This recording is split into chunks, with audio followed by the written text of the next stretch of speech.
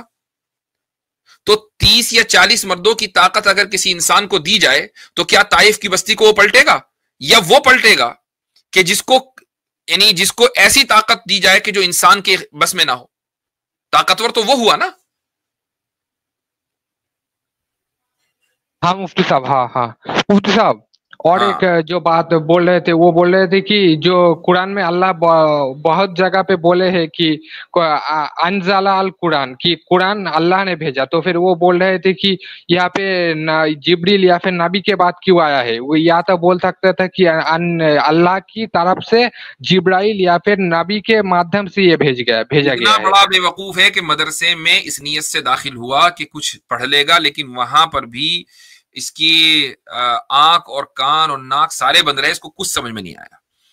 بھائی میں نے ابھی آپ کو پہلے ہی بتایا کہ قالا یقولو کے معنی آتے ہیں کہنے کے. میں اگر کوئی کتاب جو میری لکھی ہوئی نہ ہو وہ پڑھ کر اگر آپ کو سناؤں گا تو لنگوسٹیکلی یہ قول میری طرف منسوب کیا جا سکتا ہے کہ میں نے کتاب میں سے پڑھ کر کہا، ٹھیک ہے. لکھنے والا کوئی اور ہے، کہنے والا میں ہوں اس کتاب میں سے. تو حضرت جبریل علیہ الصلوۃ والسلام لوح محفوظ سے قرآن کی وہ آیت جو رسول اکرم صلی اللہ علیہ وسلم کو دینی ہوتی تھی لے کر آتے تھے اور کہتے تھے، پڑھ کر سناتے تھے، اور آپ صلی اللہ علیہ وسلم وہ لیتے تھے. تو بھائی آپ صلی اللہ علیہ وسلم کے سامنے کون پڑھ رہا ہے؟ جبریل پڑھ رہے ہیں نا، تو اسی کو تو قرآن نے بیان کیا، انہ لقول رسول کریم. اچھا مفتی صاحب، جو 21 نمبر جو آیا تھا نا، وہ بول رہے ہیں کہ وہ جو ہے وشواس بنے، لوگوں کے وشواس کرتے ہیں، لوگوں اس پر وشواس کرتے ہیں. تو پھر وہ بول رہے تھے نبی صلی اللہ علیہ وسلم کے اوپر لوگ وشواس کرتے ہیں، نہ کہ جبرائیل کے اوپر. اچھا تو ایک منٹ، اگر دنیا میں آپ صلی اللہ علیہ وسلم کے علاوہ کوئی شخص ہو سکتا ہے یا نہیں کہ جس کے اوپر وشواس کیا جا سکے؟ ہو سکتا ہے کہ نہیں؟ ہاں ہو سکتی ہے، ہو سکتا ہے. اب اگر کوئی یہ کہے کہ نہیں وشواس تو صرف رسول اکرم صلی اللہ علیہ وسلم پر ہوگا اور امین تو صرف انہی کو کہا جائے گا، دیکھیں یہ ہوتا ہے بیک بینچرز. یہ بیک بینچرز بھی نہیں ہوگا، یہ چونکہ گیا اس نیت سے، لہذا اس کو کیڑے تلاش کرنے تھے، وہ کیڑے ملے نہیں اور اب آ کے یہ بیٹھ گیا. امین آپ صلی اللہ علیہ وسلم کا لقب ضرور ہے، لیکن اس کا مطلب یہ نہیں کہ صرف آپ صلی اللہ علیہ وسلم ہی امین ہے. تمام کے تمام انبیاء امین ہے، ہر نبی امین ہے، ہر نبی صادق ہے. لیکن یہ لقب کفار کے ذریعے اور مشرکین کے ذریعے رسول اکرم صلی اللہ علیہ وسلم کو دیا گیا. اللہ تعالیٰ اس آیت میں یہ بتا رہا ہے کہ لوح محفوظ سے اور رسول اکرم صلی اللہ علیہ وسلم تک قرآن کا جو یہ سفر ہے، اس میں کہیں بھی ڈیٹا بریچ نہیں ہو سکتا، ڈیٹا بریچ کی پاسبلٹی نہیں ہے. کیوں؟ اس لیے کہ جو لانے والا ہے وہ کوئی معمولی نہیں ہے، وہ ذی قوت ہے، اور عرش والے کے نزدیک اس کا بڑا مقام ہے. اور اس کا جو مقام ہے وہ اس لیے ہے کہ وہ نہایت امانت دار ہے، امین. وہ مکین بھی ہے، وہ ذی قوت بھی ہے، وہ امین بھی ہے. اس کی 3 کوالٹیز ہیں. جب وہ اتنا زیادہ کریڈیبل سورس ہے تو ڈیٹا بریچ تو ہو ہی نہیں سکتا. رہی بات رسول اکرم صلی اللہ علیہ وسلم کی، وما صاحبکم بمجنون، یہ جو تمہارے صاحب ہیں یعنی رسول اکرم صلی اللہ علیہ وسلم، یہ مجنون نہیں ہے، یہ بالکل یعنی ان کا آئی کیو لیول ہائیسٹ ہے.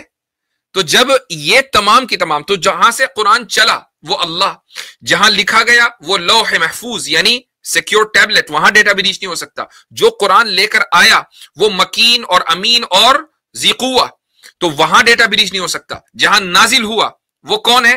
وہ وما صاحبکم بمجنون، وہ ایک معقول ترین شخصیت ہے. تو پھر ڈیٹا بریچ کیسے ہو سکتا ہے؟ پھر قرآن میں غلطی کدھر ہو سکتی ہے؟ یہ اس آیت کا مطلب ہے. اچھا مفتی صاحب، آپ تھوڑا 23 نمبر آیت کو پڑھ کے 19 سے 23 نمبر آیت کو پڑھ کے ہمارے ڈاؤٹ کو پورا کلیئر کر دیں تو پھر اچھا پورا کلیئر آلریڈی ویسے ہو چکا ہے، لیکن دوبارہ پھر بھی کر دیتا ہوں.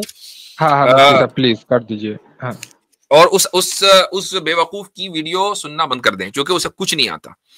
ٹھیک ہے، تو انہ لقول رسول کریم، میں اس کا ترجمہ کر چکا ہوں، ذی قوت عند ذی العرش مکین مطاع ثم امین، یہاں تک کا ترجمہ ہو گیا. اب آگے اللہ کہتا ہے آیت نمبر 22 میں، وما صاحبکم بمجنون. اور تمہارے ساتھ کے رہنے والے، صاحب کسے کہتے ہیں؟ جو ساتھ میں رہے، اور تمہارے ساتھ کے رہنے والے یہ کدھر گیا؟ مجنون نہیں ہے، یعنی آپ صلی اللہ علیہ وسلم مجنون نہیں ہے. وَلَقَدْ رَآهُ بِالْأُفُقِ الْمُبِينِ. اب دیکھو اس آیت کو کنیکٹ کرو سورہ نجم سے. اور انہوں نے اس فرشتے کو بالافق المبین، آسمان کے صاف کنارے پر دیکھا. اور وہاں سورہ نجم میں کہا جا رہا ہے وَلَقَدْ رَآهُ عِنْدَ سِدْرَةِ الْمُنْتَهَى، سدرۃ المنتہا پہ دیکھا. یہ دوسری مرتبہ تھا، پہلی مرتبہ یہاں دیکھا. اور سورہ نجم میں اس چیز کی وضاحت کر دی گئی کہ آپ صلی اللہ علیہ وسلم نے ایک دوسری مرتبہ حضرت جبریل کو ان کی اصلی صورت پر دیکھا. وہ دیکھا سدرۃ المنتہا پر. پہلی مرتبہ یہ ہے افق مبین، دوسری مرتبہ سدرۃ المنتہا. دونوں آیتیں کنیکٹڈ ہیں ایک دوسرے سے. اچھا مفتی صاحب تھینک یو. تو یہ جو آیت نمبر 23 ہے وَلَقَدْ رَآهُ بِالْأُفُقِ الْمُبِينِ، اس نے بالکل واضح کر دیا کہ رسول کریم آیت نمبر 19 میں حضرت جبریل ہے، اور وما صاحبکم میں صاحب سے مراد رسول اکرم صلی اللہ علیہ وسلم ہے. ٹھیک ہے، چلیں. اچھا تھینک یو مفتی صاحب. آپ لوگ جیسے لائیو اسٹریم کرتے ہیں نا، اس لیے ہم لوگوں کی ایمان جو کمزور پڑ جاتی ہے تو پھر آپ لوگ اس کے ڈاؤٹ دور کرتے ہیں. اللہ آپ کو برکت فرمائے. ہاں، یہ جو ایمان کو آپ نے اسپنج جیسا بنا لیا نا کہ کبھی دبا دو کبھی ادھر سے کاٹ دو، یہ سب اس لیے ہو رہا ہے کہ آپ اس طرح کے فالتو لوگوں کی اسٹریموں پہ جا کر وہاں سے اعتراضات سیکھ رہے ہیں. یا تو پہلے آپ اپنے آپ کو ایمان کے اعتبار سے، دین کے اعتبار سے، دلائل کے اعتبار سے مضبوط کر لیں، تب جائیں آپ ایسے لوگوں کی اسٹریم پر. لیکن اگر آپ اس طرح کے لوگوں کی اسٹریم سنیں گے اور آپ کو خود پتہ نہیں ہے، محض اس لیے کہ آپ وہاں سے اعتراض نقل کر کے میرے پاس لے آئے، اور پھر میں جواب دینے کو دے دوں گا اللہ تعالیٰ کی توفیق سے، لیکن خود مجھے بتائیے کہ کیا آپ کے لیے ایک صحت مند رویہ ہے کہ آپ اس طرح کے کفار اور زنادقہ کی اسٹریم پر جا کر اس طرح کی باتیں سنیں؟ ہاں اس کے بیچ ہم اگر مر گئے تو پھر ہمارے کیا ہوگا اللہ ہی بہتر جانتے، اس لیے جانا آج بہتر نہیں ہے. بالکل. اور مفتی صاحب اور کیا اور ایک کوشچن کر سکتا ہوں یا پھر اگلی مرتبہ انشاءاللہ؟ ٹھیک ہے انشاءاللہ. آپ میرے ڈاؤٹ کو دور چلیں.